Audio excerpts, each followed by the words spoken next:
Hello, friends. This is Dave Hurwitz, executive editor at ClassicsToday.com, here with random reviews from the Overflow room. And our room is still overflowing, big time. We're overflowing with Mozart video number 9, in what is going to be a very extensive series. Oh gosh, but it's fun to go through these things. It really is. You know, I acquired so much Mozart in a big jumble, around the Mozart year. Was it 1991 or something like that, when, it was his 200th anniversary. And everybody was just doing tons and tons and tons of Mozart, or reissuing their Mozart. And I remember, I was working part-time in those days at HMV on Broadway by Lincoln Center. And the Mozart section, the wonderful, wonderful classical room. Oh, those were the days. The classical room was expanding. It was taking up more and more space. It was like 1, 2, 3, 4, 5 or 6 aisles. And one of those aisles eventually was nothing but Mozart. And that doesn't count operas, which were on a separate wall.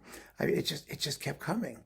And so I got a lot of it at that time, and, ordered a lot and listened to a lot. And of course, since then, I was already doing criticism, and so I was getting promotional stuff as well. And between all of those things happening, and I got rid of tons of it, far more than I kept, there just was unbelievable quantities of Mozart.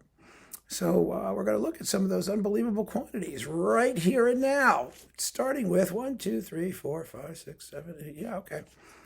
This is a large clump, beginning with the string quintets, with the Salomon String Quartet on period instruments. There are only 4 of them. This is not all 6. These are like the latest ones from Koelschel 515, 516, 593 in D, and the great E flat, Koelschel 614, which was Mozart's homage to Haydn, more or less.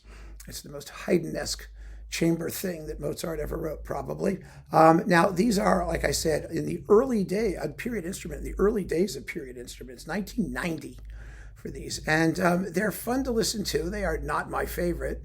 They are a little scruffy, but it's fun to hear. It's definitely fun to hear them that way. Then we have Mozart Music for Piano and Wind Quintet with Stephen Hough on Bis. This is before he made his big splash with Hyperion, was it? Probably. This is from 2000. I guess he was still on Virgin back then, or he just left Virgin and hadn't alighted on Hyperion. With the Berlin Philharmonic Wind Quintet. This is gorgeous. The quintet in E flat, which is just, it's such a marvelous piece. And the finale is so much fun. It has that zany second subject. It's incredible. And then we've got a bunch of short pieces. A piece for musical clock, the Adagio in C major, with the Adagio and Rondo in C minor for glass harmonica. Does somebody play the glass harmonica here? Just out of curiosity. It looks like not. Oh, it's the arrangement for piano, flute, oboe, clarinet, and bassoon, where it's arranged for that. And it's a great disc. Let's just leave it at that. Wonderful. What are these? Oh, the Clarinet Concerto and the Clarinet Quintet with Richard Stoltzman and the Tokyo String Quartet, the English Chamber Orchestra. Beautiful performances. And Stoltzman is the conductor and clarinetist. So I guess he just, well, that's not the Clarinet Concerto, or is it? I don't know. Anyway, it's beautiful. It's very, very nice. Stoltzman is an amazing clarinetist, actually. And I was a clarinetist. And so I grew up hearing him. And I was a terrible clarinetist. I mean, I used to practice, and my dog used to just moan as long as I was playing. And finally, I had to give up doing it at home because the dog was driving everyone crazy, or my clarinet was driving everybody crazy, which drove the dog crazy, which drove the family crazy. But those are well worth having. In the clarinet universe, Stoltzman was controversial because of his, what shall we say, unique vibrato. Yeah! That's what vibrato does. It makes your tone unique. Some people will like it, and some people will not. That's the nature of the beast. The divertiment, oh my God. Oh, yes. The greatest work ever for string trio. The Divertimento for violin, viola, and cello at E flat. I made a bunch of videos about this piece, Herschel 563. It is the most amazing piece of music for string trio ever. It's unbelievably fabulous. And this is with Gideon Kramer, Kim Kashkashian, and Yo-Yo Ma.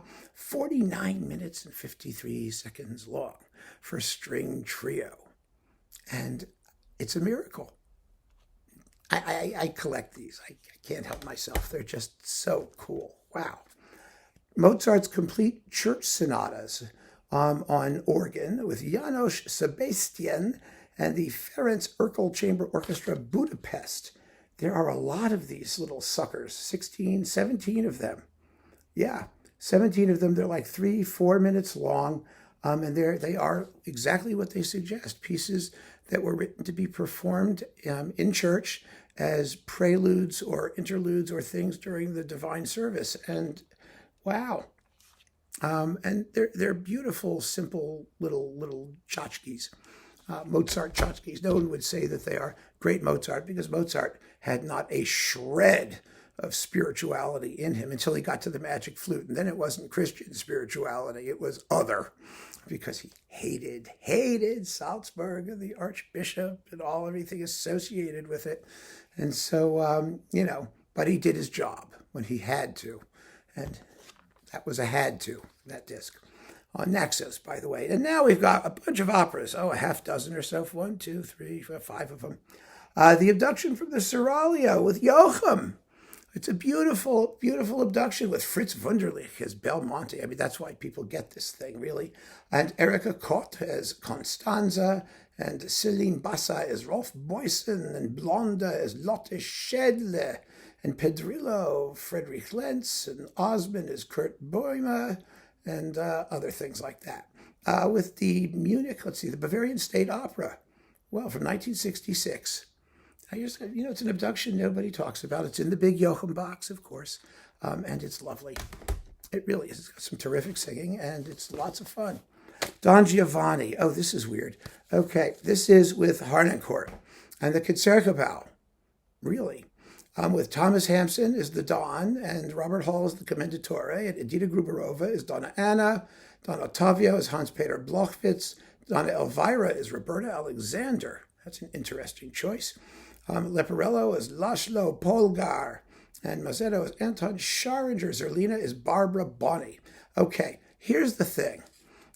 It has some excellent singing, but it's a conductor's opera, as Harnoncourt does that thing. And Harnoncourt's Mozart operas were kind of controversial because he was very dramatic. I mean, he knew where the excitement was supposed to be, but also odd. Tension oddly distributed sometimes, and phrasing in the orchestra drawing attention to itself. And, I dip into this once in a while, but it's certainly not my favorite Don. It's not terrible, of course, and it's in period style, but obviously the Concerto is not a period instrument. And that was the thing with Harnoncourt. He didn't really care what he had because he was going to do it his way and teach him to do it his way, and damn the consequences. So then we've got one of the all-time iconic records of the history of the world, the Klemperer Zauberflöte, which is marvelous and has no dialogue. And there was a whole big fight between Klemperer and Walter Legg because Walter Legg wanted dialogue and Klemperer said, screw the dialogue, and it's so much better without the dialogue. Let's hear what stupid things these people are talking about. Nikolai Gedda, Gundula Janowitz, Walter Berry, Lucia Popp, Gottlob Frick, Franz Krauss. The three women are Elizabeth Schwarzkopf, Christa Ludwig, and Marga Höfgen. Now, what magic flute do you want to listen to for the three women? This one? Wow, baby. Yeah. It's absolutely stunning. One of the great opera recordings ever. Don Giovanni again. This is the earlier one, and the better one with Fischer Dieskau as the Don. Is it? That's not loose. With Ferenc Fricsay and the Berlin Radio Symphony from 1959. Early stereo, and it's beautiful. It's exciting. It's very exciting. My goodness. And it has Fischer Dieskau, Walter Kreppel as the Commendatore, Shana Urinats Ernst Hayfliger, Maria Stadter, and Carl Christian Kohn, and people like Irmgard Seefried as Erlena, Ivan Sardi as Mazzetto, and I think it's a wonderful Don Giovanni. It doesn't get a lot of play nowadays. It's in, of course, the Fricoy box, the big box, but I kept these separate ones, including this baby, his Marriage of Figaro, because like I said, I like keeping them separate. They have, the libretti, and you'll notice I'm very proud of the fact my opera boxes are all in mint condition. I take great care to make sure that they stay together and they're treated well, even though they've moved a lot over the years and have been smushed together in boxes. I mean, sometimes they get a little damaged in transit, but fortunately this didn't. Again, Fischer-Dieskau was the Count. The Contessa Maria Stadter, Irmgard Seefried as Susanna, Renata Capecchi as Figaro, Herta Topper as Cherubino, and other people. It's again lovely, and it's also in stereo. And thank God, from 1961, it's one of the last things that Fricoy did in the Opera House. So there you go, my friends. Another pile of Mozart. Keep on listening, and thanks for joining me.